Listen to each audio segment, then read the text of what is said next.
ओम। दो बहनों की धार्मिक बातें, 9वां भाग। वर्ण व्यवस्था का स्वरूप। यशोदा। वैदिक संस्कृति में मनुष्य निर्माण के लिए छोटी सी छोटी बात का गंभीरता से ध्यान रखा गया है। ऐसा इन संस्कारों के आयोजनों से जात होता है।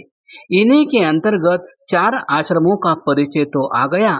इनके अतिरिक्त वैदिक संस्कृति या व्यवस्था में 4 वर्णों का भी उल्लेख आता है। उनसे क्या अभिप्राय है? कृपया उनका भी कुछ परिचय दीजिए। सुखदा। वैदिक संस्कृति या व्यवस्था में संस्कार और आश्रम व्यक्तिगत उन्नति के उपाय हैं, जबकि वर्ण व्यवस्था एक सामाजिक और राष्ट्रीय व्यवस्था है। इनकी रचना सामाजिक उन्नति और राष्ट्र की उन्नति के लिए हुई है। समाज को 4 समुदायों में बांटकर उनके कर्तव्य कर्म निर्धारित किए गए हैं।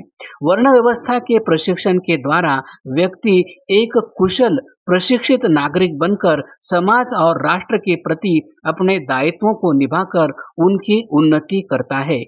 वर्ण 4 है। पहला ब्राह्मण, दूसरा क्षत्रिय, तीसरा वैश्य और चौथा शूद्र। वैदिक व्यवस्था में ये जन्म के आधार पर नहीं होते, कर्म के अनुसार होते हैं।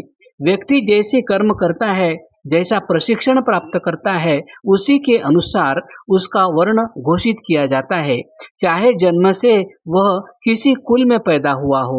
जन्म से वर्ण व्यवस्था माना जाना वैदिक व्यवस्था का विकृत रूप है। वैदिक व्यवस्था के अनुसार तो यदि कोई एक बार किसी वर्ण का चुनाव करके दूसरा वर्ण बदलना चाहे तो वह उसका प्रशिक्षण प्राप्त करके बदल सकता है।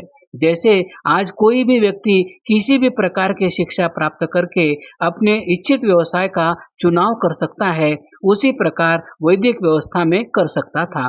जन्म से वर्ण व्यवस्था मानने और वर्णों को ऊंच नीच, छूत अछूतपन से जोड़ने की विकृति पौराणिक विचारधारा से उत्पन्न हुई है, यह मान्य नहीं है। वैदिक व्यवस्था के अनुसार गुरुकुल में प्रवेश लेकर जो विद्यार्थी सभी विद्याओं को पढ़कर अध्यापन और याजन अर्थात यज्ञ आदि कराने का कार्य करता था, वह ब्राह्मण कहलाता था। जो विद्याओं को पढ़कर राजनीति, युद्ध नीति, शस्त्रास्त्र संचालन शिक्षा प्राप्त कर राजा या सैनिक बनता था अथवा शासन चलाने का काम करता था, वह क्षत्रिय कहलाता था। जो विद्या पढ़कर व्यापार, खेती बाड़ी, पशुपालन और विशिल्प निर्माण का व्यवसाय करता था, वह वैश्य कहलाता था। जो इन 3 वर्णों की शिक्षा जानबूझकर अथवा बुद्धि के कमी के कारण नहीं प्राप्त करता था, अनपढ़ होने के कारण वह शूद्र कहा जाता था। ऐसा आदमी कोई भी बौद्धिक कार्य नहीं कर सकता। इस कारण वह शारीरिक श्रम के कार्य जैसे भोजन पकाना, वस्त्र धोना, मजदूरी, सेवा आदि करता था। इनमें कोई छोटा बड़ा व्यवसाय न होकर प्रत्येक वर्ण का महत्व था। विद्या और गुणों की दृष्टि से क्रमशः ब्राह्मण, क्षत्रिय, वैश्य और शूद्र का स्थान था। यशोदा। हमारे ऋषि मुनियों ने ये तो बहुत सुंदर एवं कल्याणकारी व्यवस्थाएं दी है।